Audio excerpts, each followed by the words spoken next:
भारत का तीसरा moon mission यानी कि चंद्रयान 3 चंदा मामा से मिलने के लिए निकल चुका है। इसे आंध्र प्रदेश के श्रीहरिकोटा स्थित सतीश धवन से छोड़ा गया है। ऐसे में आइए हम जानते हैं आखिर चंद्रयान 3 को लॉन्च करने का क्या मकसद है और दक्षिणी ध्रुव पर ऐसा क्या है जिसे चंद्रयान 3 खोजेगा और इसके चांद तक पहुँचने के लिए 42 दिन क्यों लग रहे हैं, जबकि नासा ऐसे मिशन को 3 से 4 दिन में ही पूरा कर देता है। एक एक कर हम सारी बातों को जानेंगे, लेकिन उससे पहले इसरो के इस बेहतरीन काम के लिए वीडियो को लाइक और चैनल को सब्सक्राइब जरूर कर दें। जैसा कि इसरो ने कहा है कि चंद्रयान 3 मिशन चंद्रयान 2 का ही फॉलोअप मिशन है। इससे पहले 2019 में लैंडर और रोवर चंद्रमा पर सॉफ्ट लैंडिंग नहीं कर पाया था, जिस वजह से यह मिशन फेल हो गया था। चंद्रयान 3 का सबसे पहला फोकस चंद्रमा की सतह पर सुरक्षित लैंड करने से है, जिसकी वजह से मिशन की सफलता के लिए नए उपकरण बनाए गए हैं और इसके एल्गोरिदम को बेहतर किया गया है। जिन वजहों से चंद्रयान 2 मिशन चंद्रमा की सतह पर नहीं उतर पाया था, उन पर फोकस किया गया है। पृथ्वी और ब्रह्मांड की बेहतर समझ के लिए यह खोज जरूरी है, क्योंकि चंद्रमा पृथ्वी का सबसे निकटतम खगोलीय पिंड है। इसलिए इस पर अंतरिक्ष खोज का प्रयास किया जा सकता है, जिससे चंद्रमा का निर्माण और विकास जिस तरह से हुआ है उसे समझने के साथ साथ पृथ्वी सहित सौर मंडल के इतिहास को समझने में मदद मिलेगी। लैंडर और रोवर के पेलोड चांद की सतह का अध्ययन करेंगे, चांद की सतह पर मौजूद पानी और खनिज का पता लगाएंगे। सिर्फ यही नहीं, इनका काम यह भी पता करना है कि चांद पर भूकंप आते हैं या नहीं आते हैं। चंद्रमा पर जानकारी इकट्ठा कर रोवर उस लैंडर को भेजेगा और लैंडर का काम उस जानकारी को इसरो तक पहुंचाना है। यह मिशन दुनिया को यह दिखाने के लिए भी जरूरी है कि हम बिना किसी विदेशी सहयोग के बिना ही नामुमकिन को भी मुमकिन कर सकते हैं। अगर यह मिशन सक्सेसफुल होता है तो भारत को अमेरिका, रूस और चीन के बाद चंद्रमा पर सॉफ्ट लैंडिंग करने वाला दुनिया का चौथा देश बना देगा।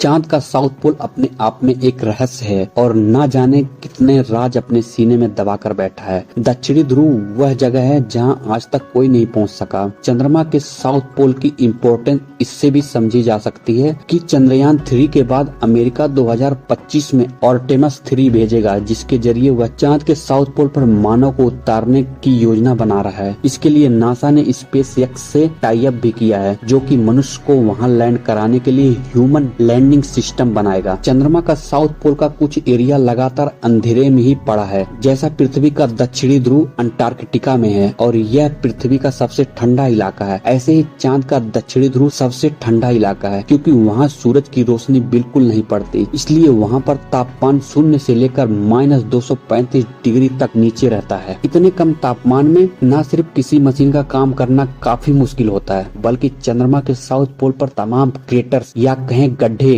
होने की वजह से भी लैंडिंग करना काफी मुश्किल है। नासा का दावा है कि कई सारे क्रेटर्स ऐसे हैं जो अरबों साल से अंधेरे में डूबे हैं। यहाँ कभी सूरज की रोशनी नहीं पड़ती। ऐसा अंदाजा है कि हमेशा छाए में रहने और तापमान कम होने की वजह से यहाँ पानी और खनिज हो सकते हैं, जैसा कि पानी की पुष्टि पहले मून मिशन में हो चुकी है। चूँकि साउथ पोल का तापमान काफी कम रहता है, इसलिए यहाँ पर मौजूद पानी वाटर आइस के रूप में होगा। चंद्रमा के साउथ पोल का तापमान काफी कम है, इसलिए अरबों सालों से यहाँ की मिट्टी या पत्थरों के बीच जो कुछ भी मौजूद होगा वह वैसा का वैसा ही होगा। उसमें किसी तरह का कोई बदलाव नहीं आया होगा, क्योंकि सौर मंडल में मौजूद सभी ग्रहों और उपग्रहों का निर्माण एक प्रक्रिया से और एक साथ हुआ था। इसलिए अगर यहाँ की मिट्टी का हम अध्ययन करते हैं तो हमें सौर मंडल की उत्पत्ति के बारे में पता लग सकता है। यह सुविधा हमें पृथ्वी या मंगल इत्यादि के अध्ययन से नहीं मिलती, क्योंकि वहाँ पर मौजूद वातावरण के कारण अपरदन या इरोजन की प्रक्रिया होती है, जिसकी वजह से उत्पत्ति के बाद से इनकी सतह में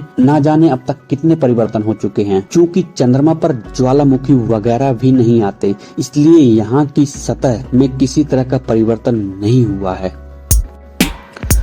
चांद धरती से लगभग 3.83 लाख किलोमीटर दूर है और वास्तव में यह दूरी 4 से 7 दिनों में पूरी की जा सकती है, जैसा कि नासा करता भी आया है। नासा अपने यानों को चंद्रमा पर इसी समय अंतराल के भीतर पहुंचा देता है। इसरो ऐसा क्यों नहीं करता? इसरो क्यों 42 दिन लगा रहा है? इसके पीछे के मुख्य 2 फैक्ट हैं, जिसमें पहला फैक्ट फिजिक्स यानी कि भौतिक विज्ञान है और दूसरा लागत यानी कि पैसा।